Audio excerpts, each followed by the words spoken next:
하나님 길 대신 참 선지자 그리스도이십니다.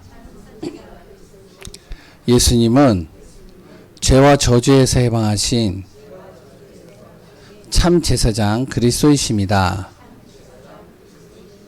예수님은 사단의 세력을 멸하신 만왕의 왕 그리스도이십니다.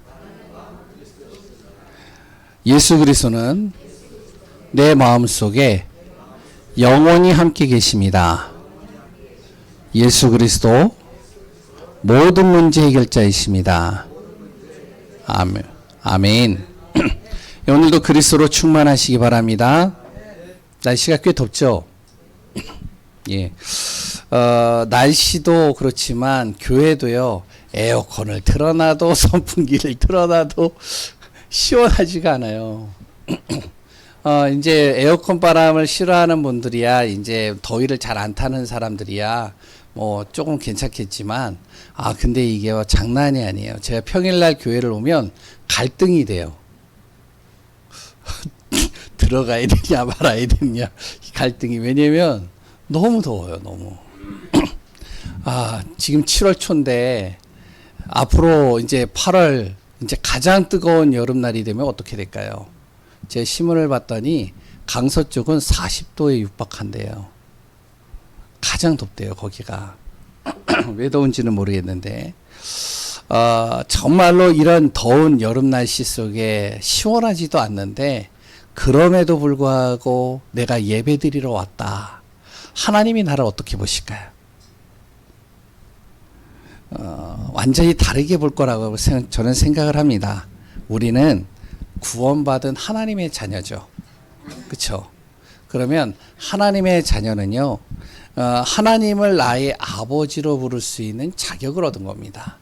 요한일서 3장 2절에 분명히 나오죠. 뿐만 아니죠. 하나님이 나와 24시 성령으로 함께 하셔요.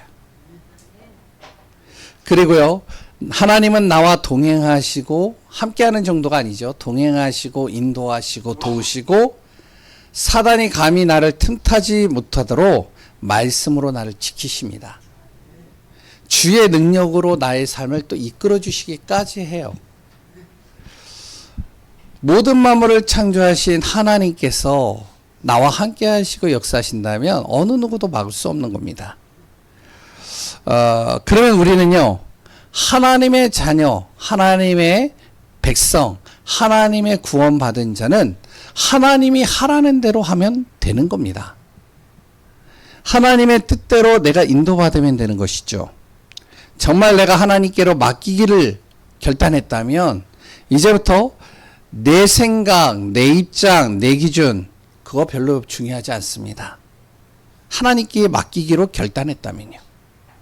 출애굽을 우리가 계속 보잖아요. 12장에도 나오잖아요. 그 전반절에요. 하나님께서 뭐라고 얘기를 하시죠? 피 발라라. 그러면 바르면 되는 거예요. 집 안에 있어라. 그럼 집에 있으면 되는 거예요. 괜히 나가서 우박 맞을 필요가 없어요. 괜히 나가가지고요, 죽임당할 필요가 없단 말이죠. 그랬더니 하나님께서요, 새벽에 너희들이 이제 나갈 거니까 9가지 기적을 일으켜도 나가지 못했던 이스라엘 백성들, 430년 동안 애굽이라는 곳을 벗어날 수 없었던 이 이스라엘 백성들이 하나님께서 말씀을 하셨습니다. 오늘 새벽에 너희들이 이제 여기서 나갈 거니까 어떡하냐? 신발을 신고, 그랬던 겉옷을 입고, 허리에 띠를 두르고, 그리고 자라. 그렇게 하면 잘 수 있겠습니까? 신발 신고 자라는 거예요. 예? 허리에 띠를 동이고선 자라는 거예요. 왜? 새벽에 떠날 거니까. 근데 그대로 하면 되는 거예요. 우리가 진짜 하나님을 믿고 하나님께 맡기기로 했다면, 하나님은 완벽하신 분이라는 걸 우리가 믿는다면 하나님이 하라는 대로 하면 되는 거죠. 사도행전 2장에 보니까요, 초대교회 성도들이 있었습니다. 예수 그리스도를 믿고 예수님을 따랐던 사람들, 예수님이 십자가에 죽고 낭망하고 절망하고 완전히 낙심해 있던 사람들에게 부활하신 예수님이 찾아오셨어요. 이들과 40일 동안 같이 있었던 겁니다. 예수님이 자기들과 함께 하실 줄 알았어요. 근데 그분이 승천해서 하늘로 올라갔단 말이에요. 그분이 올라가면서 하신 말씀이 있습니다. 너희는 예루살렘을 떠나지 말고 하나님이 약속하신 것을 기다려라. 때가 이르면 성령이 역사하신다. 그러면 반드시 하나님의 증거, 하나님의 응답은 일어날 것이다. 기다려라. 그대로 하면 되는 거예요. 초대교회에 여러 핍박이 왔습니다. 여러 가지 어려움들이 왔어요. 힘든 순간들도 있었어요. 갈등도 있었어요. 자녀 교육을 제대로 시키겠어요? 경제활동을 하겠어요? 정말 예수 믿는 것 때문에 온갖 수모당하고 핍박당하고 정말로 예수 믿는 것 때문에 숨어서 예배드리고 예루살렘 안 떠났어요. 그런데 어떻게 되겠죠? 하나님은요, 한순간에 모든 것을 뒤바꿔버리는, 역전시키는 역사가 일어난 겁니다. 우리 성도님들과 제가 무엇이 되어져야 되냐? 하나님이 하라면 하면 되는 거예요. 말씀 따라가면 되는 겁니다. 그러면 나는 지금부터 무엇 하면 되느냐? 자꾸요, 나 중심에서 이 중심으로 바꾸면 됩니다. 하나님 중심으로요. 이거 계속 해야 돼요. 우리가 죽을 때까지 해야 돼. 저거는 나 중심에서 하나님 중심으로 바꿔야 돼요. 창세기 3장의 배경 속에 있기 때문에 자꾸 내 기준입니다. 그래, 내 기준으로 말하고요, 내 기준으로 생각을 하고요, 내 기준으로 행동을 해요. 그러면 될 것 같아요. 근데 안 되는 경우가 더 많아요. 내 기준으로 생각하고요, 말하고 행동했는데 안 되는 게 더 많다니까요. 솔직하게요. 왜 그렇죠? 나는 완벽하지 않기 때문에 그래요. 완벽하진 않은 내가 자꾸 내 생각을 가지고 해요. 내 방법으로 한다니까요. 그래서 모든 만물을 창조하시고 완벽하신 하나님의 기준으로 인도받으라는 겁니다. 나의 길이 되시고요. 그분은요, 능력이 되시고요. 나의 구원이 되시고요. 나를 치유하시고요. 나에게 진짜 응답을 허락하시고 이끌어 가시는 분이 하나님이시기 때문에 그렇습니다. 그래서 우리는 하나님 중심으로 살아야 돼요. 그럼 하나님의 중심으로 사는 방법이 뭘까요? 하나님의 중심으로 사는 방법이요, 예배 중심입니다. 그런데 자꾸 무엇이 되면 세상 중심으로 가는 거예요. 사람들이요. 우리는 세상 중심에서 자꾸 예배 중심으로 가야 됩니다. 세상 중심이 정말로 아니고요. 우리는 예배 중심이 돼야 돼요. 세상 중심이 뭐죠? 내가 수고하고 노력한다는 것이죠. 내가 수고하는 만큼 결실을 얻고 내가 노력하는 만큼 내가 얻는다는 거예요. 얼마나 좋은 말이에요. 그런데 이것이요, 창세기 3장서부터 우리 속에 은연이 그것 또한 내 안에 깊이 뿌리 내려 있는 내용입니다. 이 말을 정말로요, 다른 사람이 다르게 얘기를 하면 굉장히 거부감을 느껴요. 아, 내가 수고한 대로, 내가 노력한 대로 결실을 맺는 게 당연한 것이지. 그러니까 열심히 하잖아요. 세상 중심은요, 하나님보다 사람이 더 신뢰가 되는 겁니다. 이게 세상 중심이에요. 뭐죠? 하나님 말씀보다요, 전문가의 말이 더 믿어져요. 하나님 말씀보다는요, 사람이 말하는, 인터넷에서 유튜브에서 말하는 게 더 솔깃하고요, 더 이게 피부로 와닿고요, 더 이것이 내 안에서 신뢰가 되는 겁니다. 하나님이요, 별로 그렇게 내 안에서 다가오질 않는다니까요. 하나님보다 다른 게 더 믿어지는 거죠. 근데 성경을 자세히 보세요. 창세기 1장 27절 28절을 보면 하나님이 우리 보고 수고해라, 노력해라, 열심히 해라, 최선을 다해라, 이런 말 없었습니다. 원래 인간은요, 누리면서 사는 거예요. 원래 인간은요, 하나님이 주시는 복으로 사는 겁니다. 이걸요, 하나님 떠나는 순간 다 뺏겨버린 거예요. 그러니까 나 중심으로 살아야 되니까 열심히 해야 돼요. 수고해야 돼요. 노력해야 돼요. 힘써야 돼요. 안 그러면 힘든 겁니다. 가만히 있지를 못해요. 뭔가를 해야 돼요. 가만히 있는 게 불안해요. 아니, 집중하라고 아무것도 하지 말고 그냥 예배만 드려봐라. 그런데 예배를 못 드려요. 그러니까 어떡하죠? 세상 중심이 자꾸 다른 사람들처럼 내가 열심히 노력하고 힘쓰고 수고하면 좋은 집을 얻을 수 있고, 좋은 음식 먹을 수 있고, 좋은 옷 입을 수 있고, 나를 만족시켜줄 문화를 내가 누릴 수 있고, 레저를 즐기고, 그걸로 행복할 것 같아요. 하지만요, 이것을 다 해본 사람이 있습니다. 이것을요, 하나도 빼지 않고 오히려 더하면 더했지 덜 해보지 않고 다 해본 사람이 있어요. 그분이 누구냐? 성경에 보니까 솔로몬이래요. 그 솔로몬이요, 전도서에 뭐라고 그랬는지 아세요? 내가 세상의 모든 것 다 해봤다. 다 해봤어. 수고해보고 노력해보고 최선을 다해보고 그래서 많은 것 얻어보고 좋은 음식 먹고 좋은 데 가보고 좋은 거 다 누려봤어. 그런데 다 헛되더라. 나이가 들고 시간이 지나니 다 헛되고 헛되더라. 아무것도 남는 게 없더라. 이게 바로 솔로몬이 한 이야기입니다. 그러면서 뭐라고 그러냐, 12장에 보니까요, 청년들아, 공고한 날이 이르기 전에, 너 안에 우울한 시간이 오기 전에, 너에게 정말로 여러 가지 문제와 어려움이 오기 전에 너의 창조자를 기억하라. 하나님 기억하라는 거예요. 하나님을 바라보라는 거예요. 하나님의 말씀이 내 안에 잘 박힌 목과 같이 박히도록 하라는 거예요. 이게 솔로몬의 마지막 말입니다. 그렇게 다 해본 사람이에요. 무슨 말이냐? 하나님의 자녀는요, 예배 중심으로 살아야 돼요. 예배를 통해서요, 내 자신이 하나님 앞에 서야 됩니다. 예배 드린다는 게 뭔지 아시죠? 예배 드린다는 건요, 내가 하나님의 말씀을 듣겠다는 거예요. 하나님의 말씀을 듣고 그것을 따라가겠다는 거예요. 그 말씀대로 인도받겠다는 거예요. 이게 예배입니다. 그때 무엇이 오냐? 진짜 하나님이 주시는 행복, 치유, 감사, 기쁨, 누림이 되는 거예요. 우리 교회에요, 이름은 밝히지 않지만 어떤 지사님이 그래요. 친구들과 모임을 가지면 친구들이 얼굴이 달라졌대요. 완전히 눌려있는 그런 얼굴이 아니래요. 완전히 얼굴이 너무 밝대요. 자기는 지금 너무 힘든데, 아니 우리 지사님을 보면, 친구들이 보면 나보다 나은 게 하나도 없는데, 나보다 정말로 환경도 별로 안 좋은데, 나보다 지금 심각한 문제 있는데 어떻게 얼굴이 나보다 더 행복해 보여? 이게 바로 하나님 중심의 예배 중심의 삶입니다. 결국에는 어떻게 되냐? 하나님이 뒤바꿔 버리는 거죠. 역전시키는 거예요.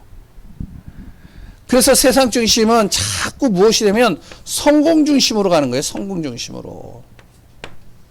그런데 하나님 중심은요, 우리가 말씀을 따라가다 보면 하나님 나라가 임하는 것에 방향을 맞춥니다. 하나님 나라가 내 안에, 내 가정에, 내 현장에, 내 지역에 임하는 것을 가장 중요하게 여기는 거예요. 그래서 예배 드리고요, 말씀을 믿고 붙잡으라는 겁니다. 오늘도 예배 드리다가 말씀 붙잡다가 모든 것이 바뀌어지고 치유되어지는 역사 임하길 바랍니다. 하나님이 도우시고요, 나를 통해서 역사하시는 것이 그 어떤 것보다 빠르고 완벽합니다. 하나님이 완벽하게 이루어가시요. 내 자녀들을 보면요, 우리가 다 그러잖아요. 자녀들을 보면 속 타요. 힘들어요. 왜냐면은 참 하나님 은혜 속으로 들어가면 되겠는데 하나님 은혜 속으로 안 들어가요. 아니, 왜? 눈에 안 보이니까. 하나님은 직접적으로 보여지는 것은 돈이니까, 직접적으로 보여지는 것은 내 눈에 나를 기쁘게 하는 여러 가지 것들이 보여지니까 하나님이 안 믿어져요. 어떻게 해야 되냐? 놔두면 돼요. 저도 그 놔두는 게 힘들더라고요. 그러다 보니까 놔두지 못하니까 싸워요. 왜? 진짜로 하나님은요, 완벽하게 이끌어 가시는데, 한 사람이라도 내가 하나님 중심으로, 예배 중심으로 하나님 나라가 이루어지는 것에 방향 맞추면서 살 때, 나 한 사람 때문에 가정과 가문, 지역, 현장 다 바꿔버립니다. 오늘 제목이 그래서 뭐다? 우리는 하나님의 군대. 아멘이신가요? 제 아내 이름을 또 얘기를 해서 미안한데, 제가 항상 미리 말하거든요. 이번 주 강단 제목은 하나님의 군대야. 그랬더니, 아니 왜 하나님의 군대냐고. 우리는 군사라고. 군사지 왜 군대라고 하냐고. 근데 오늘 본문에 군대라고 나와요. 아까 읽으셨잖아요. 하나님의 군대. 우리는요, 하나님 자녀인과 동시에 하나님의 군대입니다. 하나님의 군대는요, 하나님께서 우리의 배경이 되어 주신다는 거예요. 어떤 대적자도 나를 막을 수 없다는 거예요. 이길 수 없다는 겁니다. 애굽처럼 강력한 힘을 가진 나라를 할지라도 바로왕처럼요 악하고 정말로 굉장히 강력한 이런 지도자요 왕이라 할지라도 하나님의 군대는요 절대 막을 수가 없어요. 이길 수가 없다니까요. 반드시 하나님은 하나님의 뜻대로 하나님의 군대를 이끌어 가십니다. 우리 성도님들이요 이 응답받고 축복 누리는 오늘 귀한 예배가 되시기 바랍니다. 첫 번째, 제가 오늘 할 얘기가 있었는데 그건 나중에 얘기를 할게요. 한 번씩 보고서 얘기를 할게요. 첫 번째, 오늘 본문을 통해서 보면 불신자, 하나님 믿지 않는 사람이죠. 이 불신자가요 이스라엘을 보는 관점입니다. 첫 번째, 이스라엘이요 하나님을 믿지 않을 때 불신자들은요 어떻게 보여지느냐, 이렇게 보여집니다. 이스라엘 백성들이 하나님을 믿지 않을 때는요 이스라엘을요 아무렇게나 해도 된다라고 생각하는 존재로 보이는 거예요. 아무렇게나 해도 괜찮다라고 생각돼요. 왜? 이스라엘은요 그 당시에 나라도 없죠, 집도 없죠, 땅도 없죠. 그렇다고 싸울 군대가 있어요? 돈이 있어요? 아무것도 없어요. 이스라엘은. 그러니까 힘이 없으니까요 약해 보이니까요 어떡하냐, 아무렇게나 해도 상관이 없다라고 생각을 하는 거예요, 이 애굽의 사람들이. 그러니 어떡하죠? 노예로 부려먹는 겁니다. 약하니까. 우리가 그러잖아요. 학교나 어디에서, 직장에서나 어디에서나 내가 약하면 어떻게 되어지죠? 나를요 노예같이 부려먹어요. 아무 힘이 없으니까. 그리고 또 어떻게 해요? 2살짜리 남자 아기를요 다 죽여도 괜찮다고 생각을 하는 거예요. 우리 같으면 어떡하죠? 2살짜리 자녀들을 대통령이요 다 죽이겠다 그러면 뭐라고 그러겠어요? 예? 저 중국이요 예? 인구가 너무 많아. 그러니까 2살짜리 남자아이들을 다 죽여. 그럼 어떤 일이 일어날까요? 이 애굽이라는 나라가 그렇게 했다니까요. 왜? 이스라엘을 그렇게 해도 괜찮다라고 생각을 하는 거예요. 왜? 아무 힘이 없으니까. 꿈틀거리는 지렁이 같은 존재니까. 하나님이 택한 사람이 하나님을 믿지 않으면 어떻게 되어지느냐? 마태복음 5장 13절에서 14절의 말씀처럼 빛이 빛의 역할을 못하고 소금이 소금의 역할을 못하니까 땅에 밟혀서 짓밟혀가지고 완전히 버려지는 겁니다. 우리가 그런 존재가 되면 안 되는 거잖아요.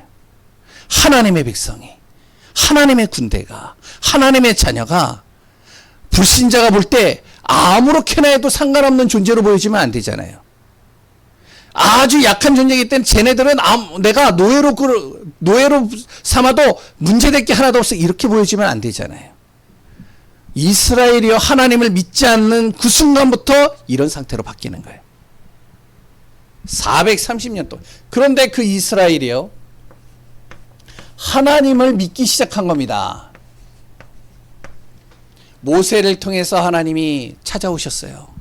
모세를 통해서 말씀을 전하는 겁니다. 80세 된 노인이, 불신앙했던 노인이 이제 이스라엘에 가서 얘기를 하는 거예요. 그러면서 기적을 보이시는 거예요. 역사를 보는 이스라엘 백성들이 한 명씩 한 명씩 하나님을 믿기 시작하는 거예요. 하나님을 믿으면서 하나님을 바라보기 시작하는. 그러니까 어떤 일이 일어나죠?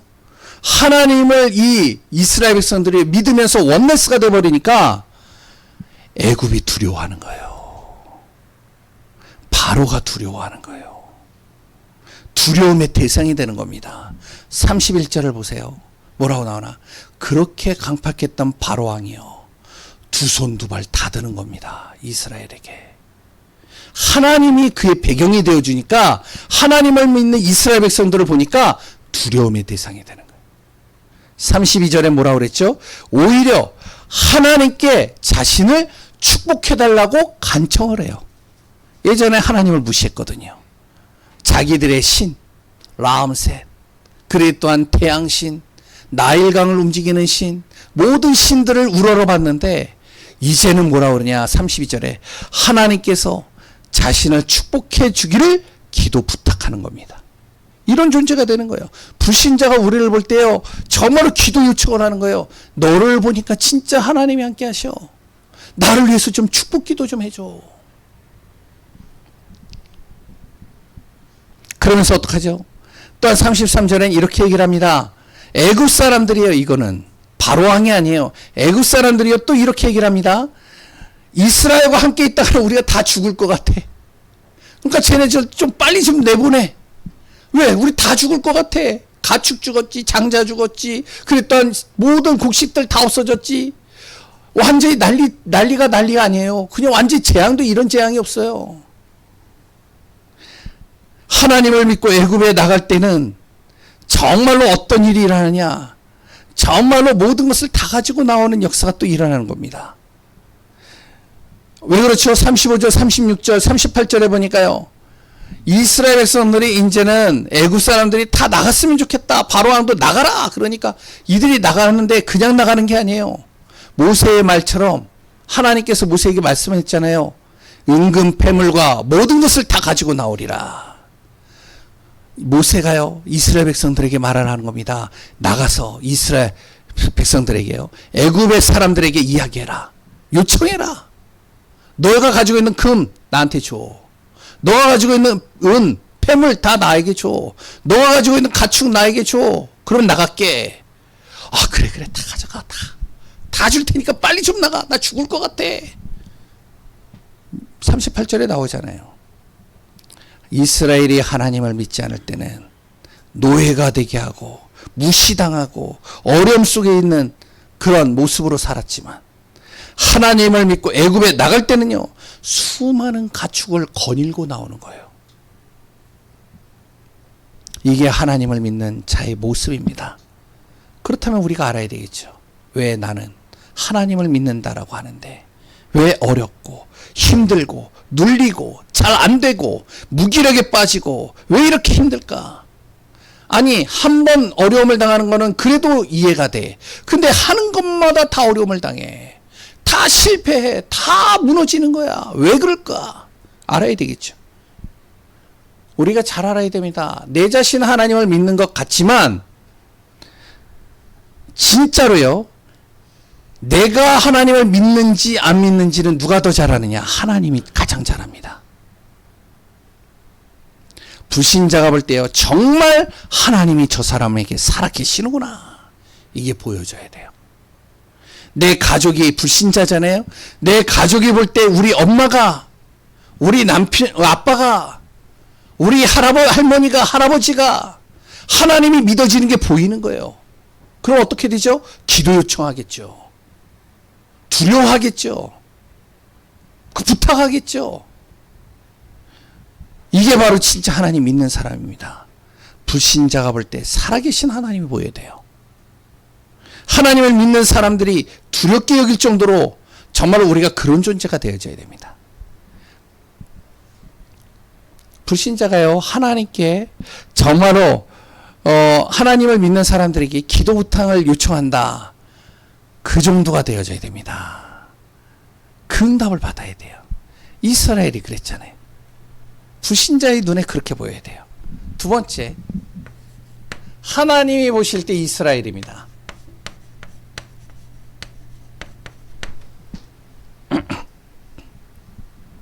하나님은요, 하나님이 택한 자요, 하나님의 자녀들을 볼 때, 우리를 볼 때 어떻게 보이시느냐? 불쌍하게 보이지 않습니다. 내 자신이 내 자신을 거울 다 비춰봤을 때 내가 불쌍해 보인다, 착각인 거예요. 하나님이 나를 볼 때는요, 불쌍하게 보이지 않아요. 어떻게 보이는지 아세요? 안타깝게 보이십니다. 하나님을 정말로 믿기만 하면 되는데 믿지를 않으니까, 구원받아 놓고도 믿지를 않으니까 안타깝게 여기는 거예요. 하나님은요, 우리를 약하게 보지 않습니다. 나는 약하다고 생각을 하는데 하나님은 나를 약하게 보지 않는다니까요. 왜? 어떻게 보이냐? 진짜 힘을 못 찾아가지고요, 그것 때문에 답답해 하시는 거예요. 아, 내가 진짜 너에게 힘을 주고 있는데 이 힘을 못 찾는 거예요. 그러니까 하나님은 답답하시지 내가 약한 존재로 안 보입니다. 절대로요. 그리고요, 하나님은요, 내가 응답 없이 살아가는 모습을 보면서 한심하게 생각하지 않습니다. 오히려 하나님이 주시는 것을 붙잡기를 더 원하시는 거예요. 지금 내 삶이 너무나도 힘든가요? 그런 분이 혹시 있나요? 괜찮습니다. 하나님이 주신 것을 붙잡으세요. 그러면 됩니다. 거기서부터 시작하는 거예요. 이스라엘 백성들이 430년 동안 노예 생활을 했지만 이들이 하나님을 붙잡아 버린 거예요. 그 순간 어떤 일이 나냐? 한순간에 역전돼 버리는 거예요. 바뀌는 거예요. 왜 그렇죠? 하나님은 이스라엘을 하나님의 군대로 보시는 겁니다. 그래서 오늘 본문을 잘 보시면 애굽에 있을 때는, 애굽에서 노예 생활하고 애굽에 있을 때는 하나님이 이스라엘을요 군대라는 표현을 안 했어요. 그런데 애굽에서 이제 빠져나오는 그 순간부터 하나님은 이스라엘을 뭘로 보느냐? 하나님의 군대로 보는 겁니다. 이스라엘의 군대로 보는 거죠. 왜 그러죠? 세상이 볼 때는요, 이스라엘이 오합지졸로 보여요. 하나님 보실 땐 그렇게 안 보입니다. 이스라엘이 애굽에 있을 때는요, 우상에 눌리고 흑암에 눌리고 불신자 상태같이 살기 때문에 참 애처로워 보이죠. 출애굽하는 순간부터 하나님은 이스라엘을 하나님의 군대로 부르셨습니다. 무슨 말이죠? 하나님과 함께 싸우겠다는 거예요, 이들과. 그리고요, 하나님 나라를 이뤄갈 군대로 삼으시겠다는 겁니다. 하나님께서는요, 이 군대에게 하나님께서 필요를 채워주시고, 그리고 또한 힘을 주시고 이길 수밖에 없는 길로 이끌어 가시겠다는 거예요. 그러니까 하나님을 믿고 나가니까요. 그러니까 어떡하죠? 애굽이 두려워하는 거예요. 주위 나라 사람들이요, 가나안 사람들이요, 간담이 녹아버리는 겁니다. 이 이스라엘의 군대를 보니까요. 아니 이들은요, 군대도 없다니까요. 무기도 없다니까요. 아무것도 없어요. 근데 주위에 있는 나라가 두려워한다니까요. 가나안 족속들이 두려워한다니까요. 애굽에 그렇게 강력한 군대를 가지고 있는 사람들이 이스라엘을 두려워한다니까요. 왜 그러냐? 하나님이 이들과 함께 하시니까 누구도 이길 수 없는 겁니다. 모세 한 사람을 애굽이 이길 수 없었어요. 다윗을요 골리앗이 이길 수 없었습니다. 100전 싸우면 100번 싸우면요 100번 다 져요. 골리앗이요 다윗이 물맷돌로 자기를 맞춰서 죽일 것이라는 걸 미리 알고 있으면 골리앗이 죽었을까요? 안 죽었을까요? 예? 생각해 보세요. 아니 골리앗은요 칼과 창과 단창을 가지고 나왔어요. 칼과 방패와 단창을 가지고 나왔어요. 근데 다윗은 물맷돌을 가지고 나왔단 말이에요. 근데 골리앗이 그 물맷돌을 던져서 자기를 맞춰가지고 죽일 것이라는 걸 알고 있어요. 미리. 만약에 그렇다면 골리앗이 죽었을까요? 안 죽었을까요? 어떻게 생각하세요?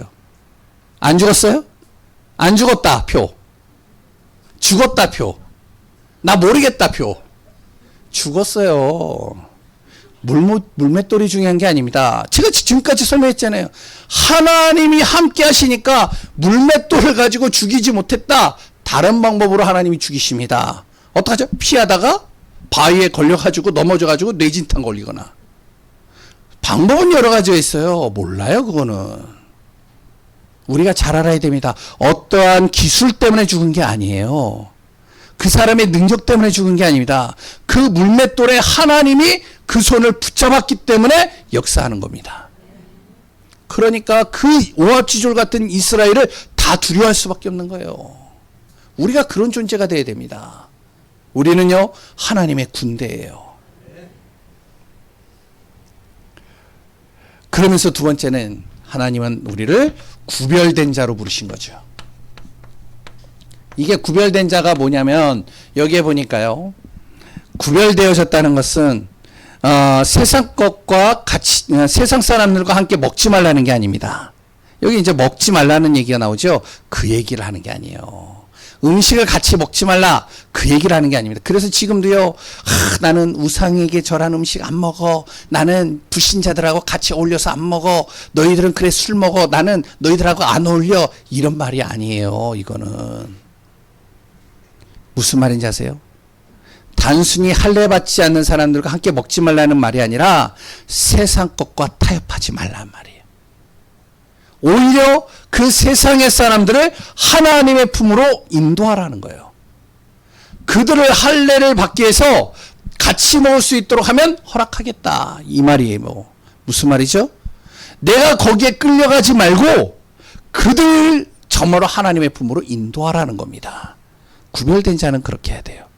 하나님이요, 요셉을 통해서 이스라엘을요 애굽으로 보냈습니다. 왜 보냈는지 아세요? 잘 먹고 잘 살라고요? 지금 가뭄이 들었으니까 저기 가면 안전하니까 저기서 살라고? 아닙니다. 저 안에 들어가서 재앙 속에 빠질 수밖에 없는 애굽을 살려내라는 거예요. 그런데 이스라엘이 어떻게 했죠? 타협했잖아요. 그들과 어떻게 같이 어울리면서 우상을 받아들이고 세상 문화를 받아들이고 그래서 거기서 즐기고 하나님은 뒷전이고 자꾸만 이쪽으로 빠져들어가는 거예요. 그러니까 어떻게 해요? 결국에는 자기들도 거기에 사로잡혀서 무너지는 거잖아요. 이렇게 하지 말란 말이에요. 어떻게 해서든지 그 사람을 구원의 은혜 속으로 들어오게 하라는 겁니다. 그래서 천주교가 좀 그렇긴 하지만 천주교의 정책 중에 하나 참 괜찮은 게 하나가 있어요. 그게 뭔지 아세요? 그게요, 아무리 결혼하려고 연인이 두 사람이 결혼하려고 할 때 그 남편이 기독교인이면, 아내가 천주교인이면 그 기독교인 남편이 천주교인이 안 되어지면 결혼 못하게 해요. 아세요? 그래서요, 제가 아는 친구분들 중에요, 천주교로 넘어간 사람 많아요. 이 신앙이 확실하지 않으니까 뭐 천주교나 기독교나 같이 뭐 가버린다니까요. 천주교는요 그런 정책을 가지고 있습니다. 자기가 아무리 사랑을 해도 너가 천주교인이 안 되면 난 너와 결혼할 수 없어. 딱 잘라버려요. 왜 그런지 알아요? 너하고 타협하기 싫다는 거예요. 근데 우리 기독교인들은 어떻죠? 안 그렇잖아요. 그래 뭐 좋은 게 좋은 거지 뭐. 너는 네 종교 나는 내 종교, 그래 같이 그렇게 살아. 그렇게 되든가요? 안 됩니다. 오히려 내가 그 사람을 살리고자 그 안으로 들어갈 사명을 가졌다면 괜찮지만 그게 그렇게 쉽지가 않아요. 물들어 버립니다.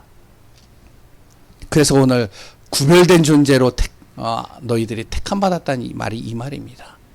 어떻게 해서든지 그 사람들을 살려내라는 거예요. 나는 영적 이스라엘입니다. 죄송합니다. 제가 짧게 뭐 영어로도 쓰고 막 이렇게 하는데 글씨가 빠르지 못하니까, 글씨가 잘 못 쓰니까 저렇게 표현하는 거예요. 이렇게 아시면 돼요. 나는 영적인 이스라엘입니다. 내 자신이 예수 그리스도로 말미암아 구원받은 하나님의 자녀가 됐죠. 그 순간 동시에 나는 영적인 이스라엘입니다. 이스라엘의 뜻은요, 뭐 성경에 문자적으로 해석을 하면 이렇게 나와요. 하나님과 싸워 겨루 이겼다, 뭐 이렇게 얘기를 하는 사람들도 있어요. 그런데 진짜 의미는 그런 말이 아닙니다. 이스라엘이라는 말은요, 하나님이 너와 이제부터 함께 싸우겠다는 거예요. 하나님이 너의 통치자가 되어지겠다는 거예요. 하나님이 너를 군대로 삼았다는 말이에요. 이게 이스라엘입니다. 그래서 오늘 바로 본문에 하나님이 이스라엘이 나오는 순간부터 이스라엘의 군대라고 표현한 거예요. 그러면 우리는 영적인 이스라엘입니다. 하나님과 함께 싸우는 존재예요. 하나님의 정말 응답을 받는 존재입니다. 하나님의 군대로, 하나님의 통치를 받는 자로 하나님이 택하셨다는 거예요. 그러면 두 가지를 잊지 말아야 돼요. 유월절입니다. 이 유월절이 뭐냐? 이제 오늘 본문을 가지고 얘기를 할 때 유월절인데, 뭐죠? 내가 구원받은 이 구원의 은혜 놓치지 말라는 겁니다. 내가 구원받은 백성, 하나님의 자녀. 두 번째는 내가 세상에 뭐가 되어야 된다고요? 빛의 망대가 되라는 거예요. 빛을 비추는 자가 되란 말이죠. 빛을 비추면 흑암이 떠나갑니다. 가정의 빛이 비춰지면요, 흑암이 떠나갑니다. 지역의 빛을 비추면 흑암은 떠나가게 돼 있어요. 이번 한 주간도 그리스도 안에서 나는 하나님의 군대요, 하나님께서 나의 필요를 채우시고 나를 통해 하나님의 나라를 이뤄가는 귀한 분들 되시기를 소원합니다. 하나님은요, 이스라엘이 출애굽하는데 목적을 두고 있지 않습니다. 이게 무슨 말이냐? 하나님은요, 이스라엘을 출애굽시키기 위해서 모세를 부르신 게 아니에요. 이거 잘 아셔야 됩니다. 하나님은요, 이스라엘을 통해서 세계복음화를 하기 위해서 모세를 보내신 겁니다. 이 말을 잘 이해하셔야 돼요. 하나님이요, 가나안 땅에 있었던 이스라엘을 애굽으로 보낸 이유는 가뭄 때문에 보낸 게 아닙니다. 이스라엘의 그 강대국을 복음화하면 세계복음화가 빨라지는 겁니다.